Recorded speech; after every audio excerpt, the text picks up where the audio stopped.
welcome to the first ever virtual Nisqually Watershed Festival. We are the Nisqually Reach Nature Center. My name's April Rowe and I'm the Education Director here. My name's Terrence Lee. I'm the Science Director here. And we have Daniel Hall, who is also helping us out today, who is the Executive Director. So please join us for a Pacific Spiny Dogfish Dissection. We are really excited to show you what is out in Puget Sound.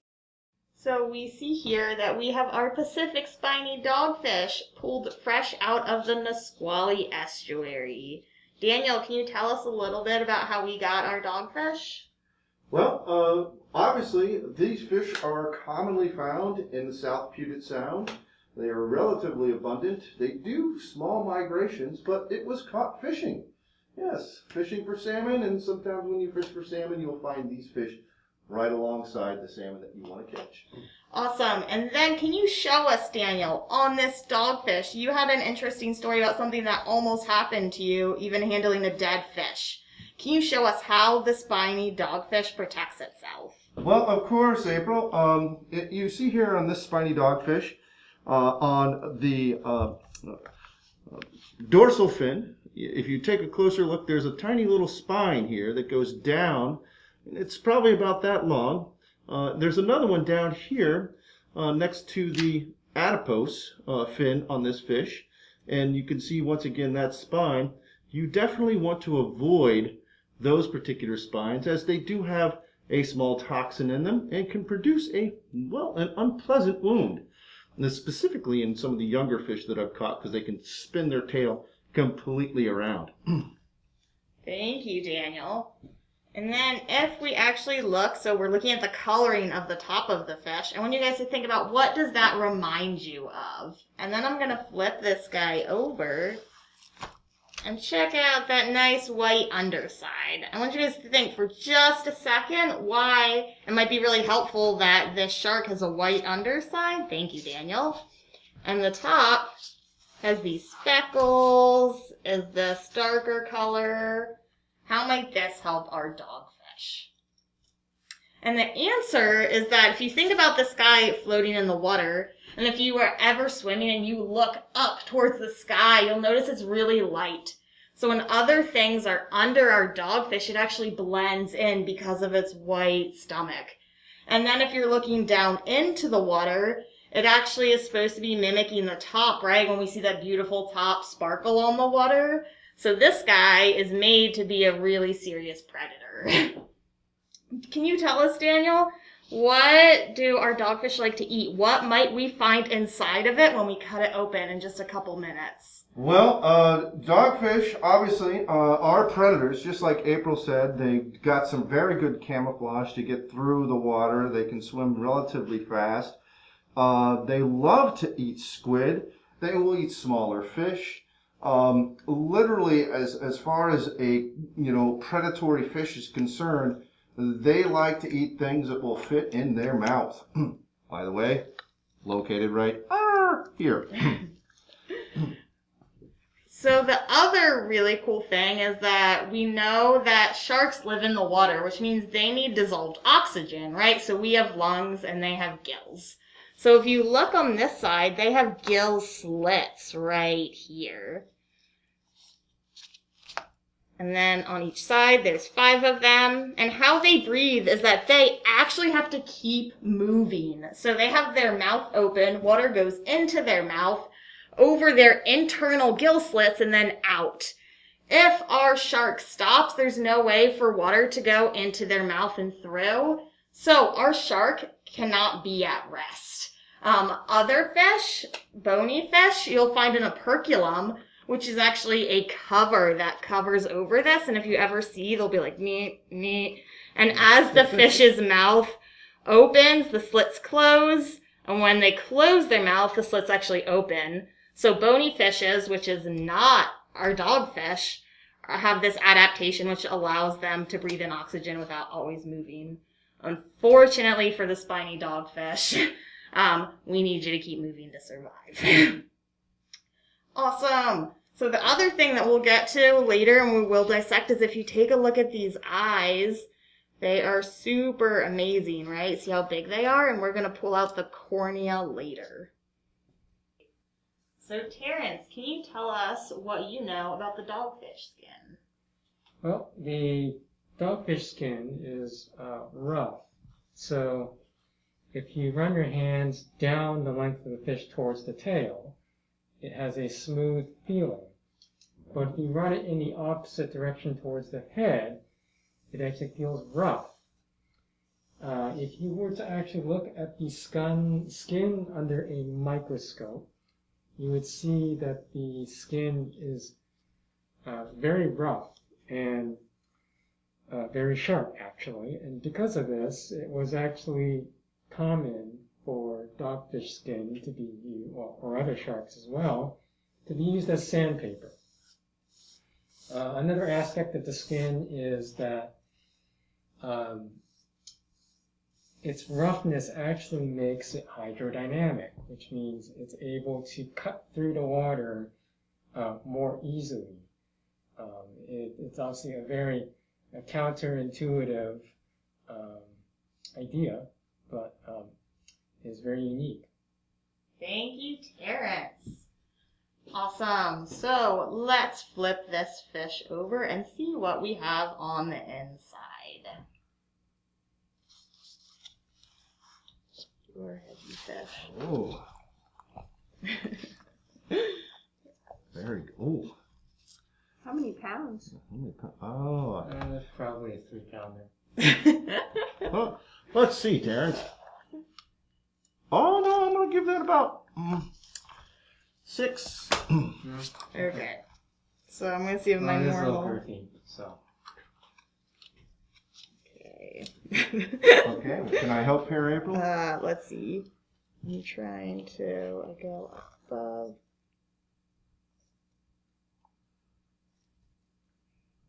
Every dissection. Oh, there we go. The skin of a shark is kind of thick. Normally it doesn't feel this thick, but normally they're not this big. This is a big one. And actually, sometimes I cheat and then cut.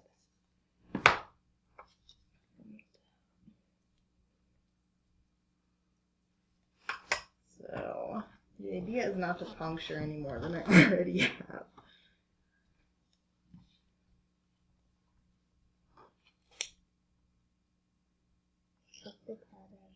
The scissors come in handy here, it seems like. Yes.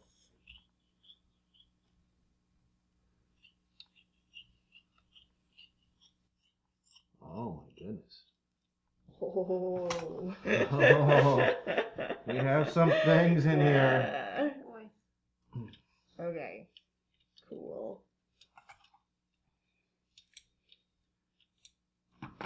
Awesome. So, one of the first things right on top is this. Daniel or Terrence, do you know what this is? Oh, I'm going to have to say, I'm not quite sure, April. What do we have here? This is the liver. Oh. So in a dogfish, the liver is actually 30% of its biomass. So dogfish don't have a swim bladder. So when we were talking about a lot of those bony fishes, right, with the perculums, they also, a lot of them have swim bladders, which helps them stay buoyant. And if you are a dogfish, it doesn't work if you just totally sink and can't rise in the water. So these huge livers actually help them with buoyancy. I did not know that. Isn't that cool? Oh We've my got goodness. so much stuff in here. So much stuff right now. Let me know if you need a hand. Okay. Going to start cutting. So the other thing to notice, so there's multiple other things occurring here. So we have all of this, as we see, attaching to what? What would that probably attach to? I want you guys to think a minute. So this is actually attaching to, this is really hard, I'm not going to move it anymore because it's all going to fall out, to the intestine system. So the whole idea is attaching to the stomach and the intestines, because this is, again, its digestive system. So Why do we think this might be so full right now? What is this, and why might it be so full? Anyone? I take a guess. This shark was eating. Yes, awesome, Daniel. So in a little bit, we'll get to see what's in its stomach. I'm gonna try and take out this so we can better see.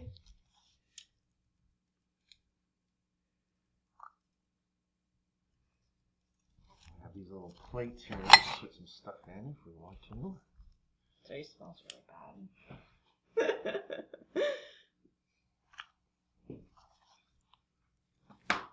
And then, where was it? I saw it. Let's see. Got it out. Is its gallbladder there? No, You could see it. Where is it though? should be pretty small. It's a little green thing. I saw it earlier hanging.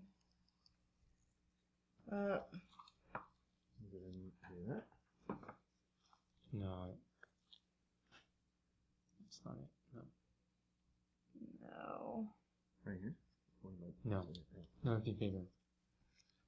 We go into that fat that's down there. Kind of sliding out.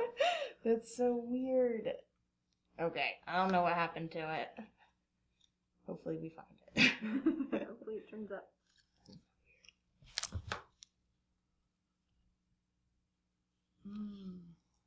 Okay. Awesome. So we can look for now up in here. What might we find up in here? That. Circulatory system, heart. Yes, exactly. Awesome, Daniel. So, in male fish, we'll also see testes, which we don't see here, meaning that this is most likely a female fish. Oh, there it is. Oh, did we find the heart? we did. All right, I might have someone assist. Okay. So, can You you wanna hold that? open? Well, yeah. No, the heart is first. Oh, I think we can see it right there. Right. So we have the heart. I'm just trying to cut it out.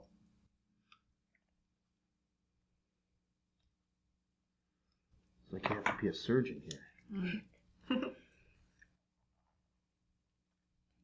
Okay. Huh. Sweet. We have a Okay. heart. Leave it here. Can we zoom in Get a- on that, You Eva? want a dish? Maybe that's, yeah. So let's see what we have in our stomach. Ooh. Ooh, Daniel, do you want to cut it open? Oh, I've never cut one open before, but I'll give it a shot. So this area here is the stomach, and it goes into the intestines up here. Yeah. So I'm just going to try to make a cut right down the surface here. And it's probably going to spill out and be weird. Sometimes once you get started, it's easier to use the scissors. It might be easier to use the scissors. I'm going to go with your recommendation on that, April.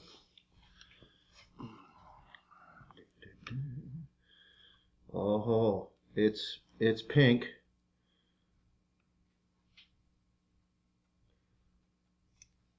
Oh.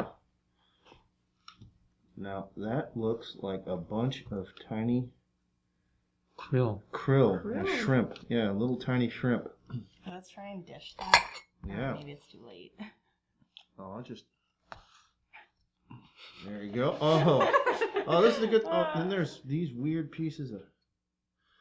Who knows what that is? It looks like sticks, actually. And I'm going to tell you, like I said earlier, it fits in the mouth. They're going to go for it. It looks like he came across a really big kind of school of shrimp. It just scooped them up. I mean, there's thousands of them in there. As you can see here, you can see their eyes. That's pretty fascinating. And it smells delicious. Okay, so you can see certain intestine systems. And what we are going to go now for is the brain. The brain? The brains. This is actually How do going you get to it?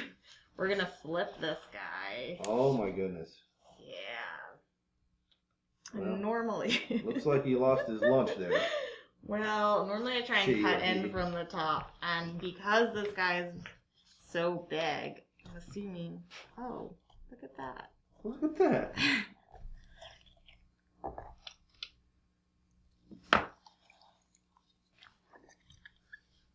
Oh my goodness. Okay. Looks like the spine. Cut right. So it's actually the brains on top. Usually it's super mushy.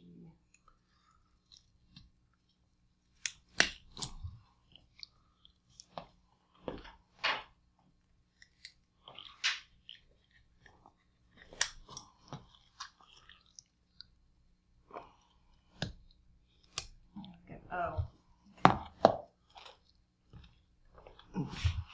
Anything with brain-like? Yeah. So the Okay. yeah. We have found the brain. It's very mushy. Can I have that? Thanks.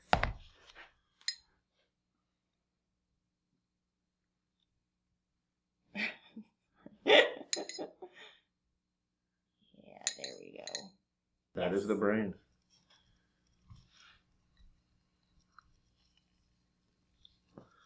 The cavity it came from.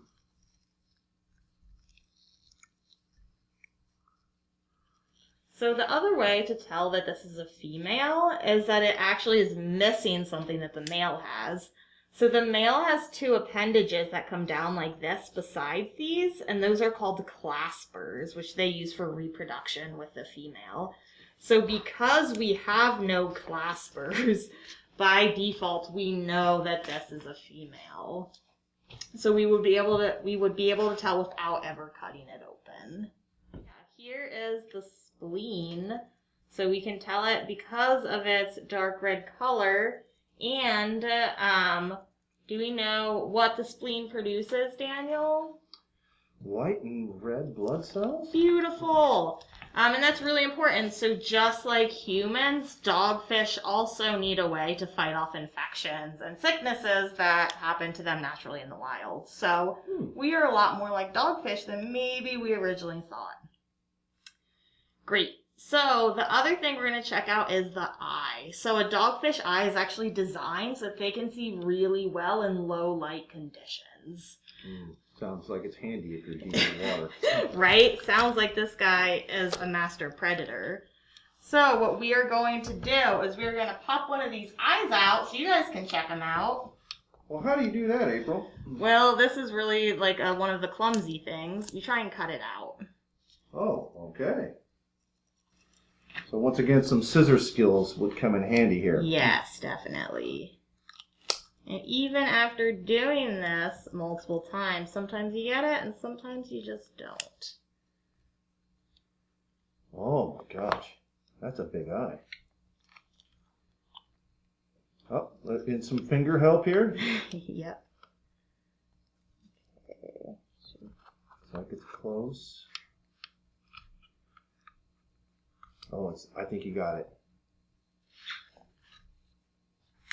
So that's another thing is that dogfish eyes are actually really well attached to their head. Well, I think that's a good thing, right? I think so too.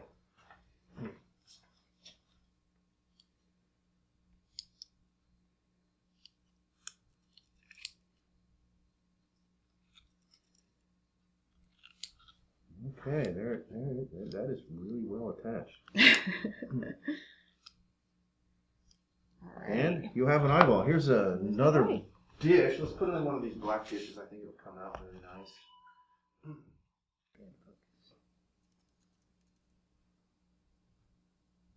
So is there anything interesting about the eye, April, that you wanted to... Yeah, so we are actually going to cut open that eye, Daniel. Oh, are you no. interested in that? how do you do You it? can't mess it up. I probably will let you do it okay, if it's a sounds detailed good. procedure. I want the expert. It is not a detailed procedure. It's really about squishing it. So what Okay. we're trying to find out is that there's a special treasure in here. I'm going to pull out the lens. Okay. Looks like we got a little scissor action going on. And yes. Always be careful with sharp scissors.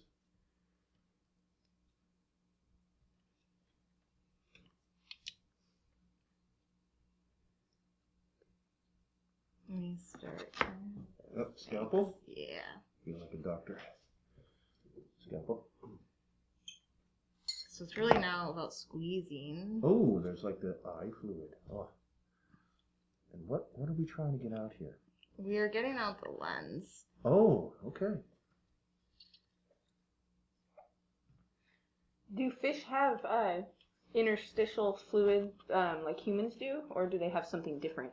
That's a great question, Eva. I actually don't know the answer to it.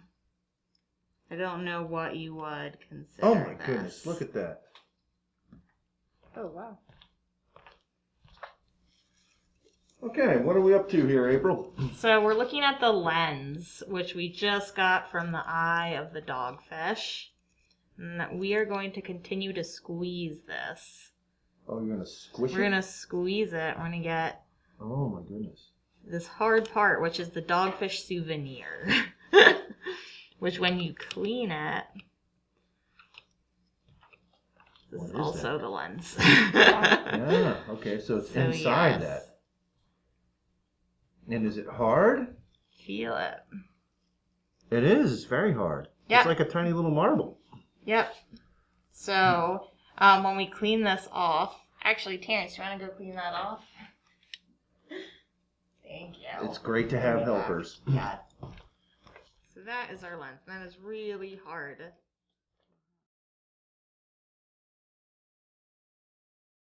So lastly, if we take a look at the teeth of our dogfish,